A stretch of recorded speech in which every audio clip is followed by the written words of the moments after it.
ನಮಸ್ಕಾರ, ಜೈ ಹಿಂದ್ ಎಲ್ಲರಿಗೂ. So Agniveer notification ಬಗ್ಗೆ ಆಲ್ರೆಡಿ ನಿಮಗೆ ಅಫಿಷಿಯಲ್ ವೆಬ್ಸೈಟ್ ಒಳಗಡೆ ಆಲ್ರೆಡಿ ನಿಮಗೆ ಅಪ್ಡೇಟ್ ಆಗಿದೆ. ಸೊ ಇವಾಗ ಆಲ್ರೆಡಿ ನಿಮಗೆ ತುಂಬಾ ವೈರಲ್ ಆಗ್ತದೆ, ಎಲ್ಲರೂ ನೋಡಿದೀನಿ ಅಂತ ಅನ್ಕೊಳ್ತೀನಿ. ಆ ಒಂದು ಅಫಿಷಿಯಲ್ ವೆಬ್ಸೈಟ್ ಒಳಗಡೆ ನಿಮಗೆ ಏಜ್ ಲಿಮಿಟ್ ಬಂದು 17 40 ಏಜ್ ವರ್ಗು ಅಂತ ಹೇಳಿ ತೋರಿಸ್ತಾ ಇದೆ. ಸೊ ಇದೇನು ನಿಜಾನ ಇಲ್ಲ ಸುಳ್ಳ ಅಂತ ಹೇಳಿ ಸೊ ಈ ಒಂದು ವಿಡಿಯೋದಲ್ಲಿ ನಾವು ಪೂರ್ತಿಯಾಗಿ ನೋಡೋಣ. ಸೊ ಮೊದಲಾಗಿ ಯಾರಾದರೂ ಹೊಸದಾಗಿ ನನ್ನ ಒಂದು ಯೂಟ್ಯೂಬ್ ಚಾನಲ್ ಬಂದ್ರು ಇವಾಗಲೇ ನನ್ನ ಒಂದು ಯೂಟ್ಯೂಬ್ ಚಾನಲ್ ಸಬ್ಸ್ಕ್ರೈಬ್ ಮಾಡ್ಕೊಳ್ಳಿ. ಹಾಗೇನೆ ಈ ಒಂದು ವಿಡಿಯೋಗೆ ಲೈಕ್ ಕೂಡ ಮಾಡಿ. ಇದು ಆಲ್ರೆಡಿ ನಿಮಗೆ ಸೋಷಿಯಲ್ ಮೀಡಿಯಾದಲ್ಲಿ ಬಹಳ ಅಂದ್ರೆ ಬಹಳ ವೈರಲ್ ಆಗ್ತದೆ. ಏಜ್ 17.5 ಅಂತ ಹಿಡಿದು 40 ಏಜ್ ವರ್ಗು ಅಂತ ಹೇಳಿ ಅದನ್ನ ಆಲ್ರೆಡಿ ಆಫೀಸಲ್ಲಿ ವೆಬ್ಸೈಟ್ ಬಿಟ್ಟಿದ್ದಾರೆ. ಮತ್ತೆ ಅಪ್ಲೈ ಅಂತ ಹೇಳಿ ಮಾರ್ಕೆಟ್ ಅಂತ ಹೇಳಿ ಅಂದ್ರೆ ಬಹಳ ವೈರಲ್ ಆಗ್ತದೆ. ಈ ಒಂದು ವಿಡಿಯೋದಾಗ ನೋಡೋಣ ಬನ್ನಿ, ಇದು ನಿಜಾನ ಇಲ್ಲ ಸುಳ್ಳ ಅಂತ ಹೇಳಿ. ಇದು ಬರೀ ಜಿಡಿ ದೊಡ್ಡದಷ್ಟೇ ಅಲ್ಲ, ನರ್ಸಿಂಗ್ ಆಗಿರ್ಬೋದು, ಆಮೇಲೆ ಟೆಕ್ನಿಕಲ್ ಆಗಿರ್ಬೋದು, ಆಮೇಲೆ ಜನರಲ್ ಡ್ಯೂಟಿ, ಸೊ ಇವೆಲ್ಲವೂ ಇದೇ ಏಜ್ ತೋರಿಸ್ತದೆ. ಸೊ ಬನ್ನಿ ನೋಡೋಣ, ಇದ್ರ ಬನ್ನಿ ನೋಡೋ ಇದು ನಿಜಾನ ಸುಳ್ಳ, ಆಗಿದ್ದಪ್ಪ ಅಂದ್ರೆ ಇದ್ರದ್ದು ರಿಯಲ್ ಏಜ್ ಎಷ್ಟಿರ್ಬೇಕಂತ ಹೇಳಿ ನೋಡೋಣ. ಸೊ ಬನ್ನಿ ನಿಮ್ಮ ಒಂದು ಡೌಟ್ ನ ಇವಾಗ ಕ್ಲಿಯರ್ ಮಾಡ್ತೀನಿ. ಸೊ ಇವಾಗ ಅಪ್ಲಿಕೇಶನ್ ಒಳಗಡೆ ನಿಮ್ಗೆ ಏನು ತೋರಿಸ್ತಾ ಇದೆಯಲ್ಲ, ಇದು ನಿಜ ಅಲ್ಲ, ಇದು ಸುಳ್ಳು. ಇದು ಯಾವುದೇ ರೀತಿ ಅಪ್ಲಿಕೇಶನ್ ಹಾಕೋಕೆ ಬರೋದಿಲ್ಲ. ಇದು ಅಪ್ಲೈ ಅಂತ ಇದೆ, ಬಟ್ ಅಪ್ಲೈ ಮಾಡಕ್ ಬರಲ್ಲ. ಲಾಸ್ಟ್ ಟೈಮ್ ಕೂಡ ನಿಮ್ಗೆ ಇದೇ ರೀತಿ ತೋರಿಸ್ತಾ ಇತ್ತು. ಈ ಸಲ 40 ಅಂತ ತೋರಿಸ್ತಾ ಇತ್ತು, ಲಾಸ್ಟ್ ಟೈಮ್ 52 ಅಂತ ಹೇಳಿ ತೋರಿಸ್ತಿತ್ತು. ಆಮೇಲೆ ಅಪ್ಲೈ ಅಂತ ಆಪ್ಷನ್ ಐತಿ, ಬಟ್ ಅಪ್ಲೈ ಮಾಡೋಕೆ ಅಪ್ಲೈ ಆಗಲ್ಲ. ಸೊ ಇದು ಸುಳ್ಳು.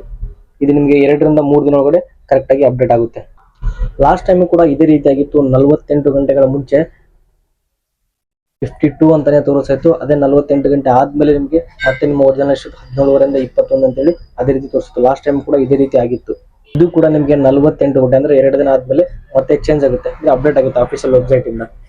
ಡೋಂಟ್ ವರಿ, ಇದು ಆದಷ್ಟು ಬೇಗ ಅಪ್ಡೇಟ್ ಆಗುತ್ತೆ. ಸೊ ಈ ರೀತಿ ಬಂದಿದೆ ಅಂದಪ್ಪ ಅಂದ್ರೆ ಇನ್ನು 2 ರಿಂದ 3 ದಿನ ಒಳಗಡೆ ಹೊಸ ನೋಟಿಫಿಕೇಶನ್ ಬಿಡ್ತಾರೆ ಅಂತ ಹೇಳಿ.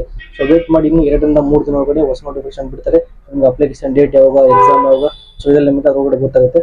ಅದ್ರ ಬಗ್ಗೆ ನಾವು ಫುಲ್ ವಿಡಿಯೋದಲ್ಲಿ ತಿಳ್ಕೊಳ್ಳೋಣ. ಸೊ ನೀವೇನಾದ್ರೂ ಇದ್ರ ಬಗ್ಗೆ ಎಲ್ಲ ಫುಲ್ ನೋಟಿಫಿಕೇಶನ್ ತಿಳ್ಕೊಬೇಕಂತ ಅನ್ಕೊಂಡಿದ್ರೆ ಸೊ ಬೇಗನೆ ನಮ್ಮ ಒಂದು ಯೂಟ್ಯೂಬ್ ಚಾನಲ್ ಸಬ್ಸ್ಕ್ರೈಬ್ ಮಾಡ್ಕೊಳ್ಳಿ. ಹಾಗೇನೆ ನಮ್ಮ ಒಂದು ವಿಡಿಯೋಕ್ಕೆ ಲೈಕ್ ಕೂಡ ಮಾಡಿ. ಫುಲ್ ನೋಟಿಫಿಕೇಶನ್ ಬಿಟ್ಟ ತಕ್ಷಣ ನನ್ನ ಒಂದು ಚಾನಲ್ ಒಳಗಡೆ ನಾನು ಫುಲ್ ಆಗಿ ನಿಮಗೆ ಇನ್ಫಾರ್ಮೇಶನ್ ಕೊಡ್ತೀನಿ. ಸೊ ಯಾರು ಕೂಡ ಮಿಸ್ ಮಾಡಿ ಹೋಗ್ಲೇಬೇಡಿ. ಸೊ ಮೊದಲಾಗಿ ಸಬ್ಸ್ಕ್ರೈಬ್ನ ಮಾಡಿ. ಇದ್ರ ಏಜ್ ಲಿಮಿಟ್ ಬಂದು 17 21 ಒಳಗಡೆ ಯಾರಿದ್ರು ಸೊ ಎಲ್ಲದಕ್ಕೆ ಆರಾಮಾಗಿ ಅಪ್ಲೈನ ಮಾಡ್ಬೋದು. 1 ಅಕ್ಟೋಬರ್ 2004 1 ಏಪ್ರಿಲ್ 2008 ಒಳಗಡೆ ಯಾರೆಲ್ಲ ಬರ್ತಾರಲ್ಲ ಸೊ ಇವರೆಲ್ಲ ಇದಕ್ಕೆ ಅಪ್ಲೈನ ಮಾಡ್ಬೋದು. ಜನರಲ್ ಡ್ಯೂಟಿ ಆಗಿರ್ಬೋದು, ಟೆಕ್ನಿಕಲ್ ಇದೆ. ಜನವರಿಂದ ಸೆಪ್ಟೆಂಬರ್ ಒಳಗಡೆ 2004 ಡೇಟ್ ಆಫ್ ಬರ್ತ್ ಒಳಗಡೆ ಯಾರೆಲ್ಲ ಬರ್ತಲ್ಲ ಸೊ ನಿಮ್ಮೆಲ್ಲರಿಗೂ ಇದನ್ನ ಅಪ್ಲೈ ಮಾಡೋಕೆ ಬರಲ್ಲ. ಜೈನ್ ನಮಸ್ತೆ ಎಲ್ರಿಗೂ. ಹಾಗೆ ಜಾಯಿನ್ ಇಂಡಿಯನ್ ಆರ್ಮಿ ವೆಬ್ಸೈಟ್ ಒಳಗಡೆ ಈಗ ಅಗ್ನಿವೀರ್ ಅಪ್ಲಿಕೇಶನ್ ಅಪ್ಲೈ ಅಂತೇಳಿ ಆಪ್ಷನ್ ತೋರಿಸ್ತಿದೆ. ಹಾಗೆ ಏಜ್ ಬಂದ್ಬಿಟ್ಟು 17 ವರ್ಷದಿಂದ 40 ವರ್ಷ ತನಕ ತೋರಿಸ್ತಾ ಇದೆ. ಇದು ಏನಿಲ್ಲ, ಗ್ಲಿಚ್ ಅಷ್ಟೇ. ಇದರ ಅರ್ಥ ಏನಪ್ಪ ಅಂತಂದ್ರೆ ಒಂದು 4-5 ದಿನದೊಳಗಡೆ ನಿಮ್ಮ ಒಂದು ಅಪ್ಲಿಕೇಶನ್ ಶುರು ಆಗ್ಬೋದು. ನಾಳೆನೂ ಆಗ್ಬೋದು, ನಾಡಿದ್ದೂ ಆಗ್ಬೋದು. ಇವತ್ತು 12ನೇ ತಾರೀಕು. ಸೊ ಇನ್ನು 2-3 ದಿನದೊಳಗಡೆ ಶುರು ಆಗುತ್ತೆ ಅಂತೇಳಿ ಅರ್ಥ. ಪ್ರತಿ ಸರಿನೂ ಇದೇ ರೀತಿ ಗ್ಲಿಚ್ ಆಗುತ್ತೆ. ತಪ್ಪು ತಿಳ್ಕೊಳಕ್ಕೆ ಹೋಗಬೇಡಿ. ಏಜ್ ಲಿಮಿಟ್ ಇನ್ನು ಅಫಿಷಿಯಲ್ ನೋಟಿಫಿಕೇಶನ್ ಬಂದಾದ್ಮೇಲೆ ಕ್ಲಿಯರ್ ಆಗುತ್ತೆ. ಅಲ್ಲಿ ತನಕ ಕ್ಲಿಯರ್ ಅಲ್ಲ. ಇದು 40 ಅಂತೇಳಿ ತೋರಿಸ್ತಿದಲ್ಲ, ಅದು ಜಸ್ಟ್ ಗ್ಲಿಚ್ ಅಷ್ಟೇ. ಸ್ವಲ್ಪ ಅಡ್ಜಸ್ಟ್ಮೆಂಟ್ಗಳಲ್ಲಿ ತೊಂದರೆ ಆಗುತ್ತೆ. ಅಪ್ಡೇಟ್ ಆಗಬೇಕಾದ್ರೆ ಆ ರೀತಿ ಶೋ ಆಗುತ್ತೆ. ಹೋದ ಸರ್ತಿನೂ ಹಾಗೆ 27 ತನಕ ಶೋ ಆಗ್ತಿತ್ತು. ಈಗ ಅಫಿಷಿಯಲ್ ವೆಬ್ಸೈಟ್ ಬರುತ್ತೆ ಅಲ್ವಾ, ವೆಬ್ಸೈಟಲ್ಲಿ ನಿಮಗೆ ಒಂದು PDF ಬರುತ್ತೆ. ಆ PDF ಅಲ್ಲಿ ಗೊತ್ತಾಗುತ್ತೆ ಎಕ್ಸಾಮ್ ಯಾವಾಗಿಂದ ಇದೆ, ಅಪ್ಲಿಕೇಶನ್ ಯಾವಾಗ start, exam date, rally date ಎಲ್ಲ ಅದರಲ್ಲಿ ಬರುತ್ತೆ. ಅದು ಬಂದಾದ್ಮೇಲೆ ನಮಗೆ ಪಕ್ಕಾ ನ್ಯೂಸ್ ಗೊತ್ತಾಗುತ್ತೆ. ಅಲ್ಲಿ ತನಕ ತಲೆ ಕೆಡಿಸ್ಕೊಳ್ಳೋಕೆ ಹೋಗಬೇಡಿ. ನಿಮ್ಮ ಒಂದು ಏನು ತಯಾರಿ ನಡೆಸ್ತಾ ಇದ್ರು ಅದನ್ನ ಕಂಟಿನ್ಯೂ ಆಗಿಟ್ಕೊಳ್ಳಿ.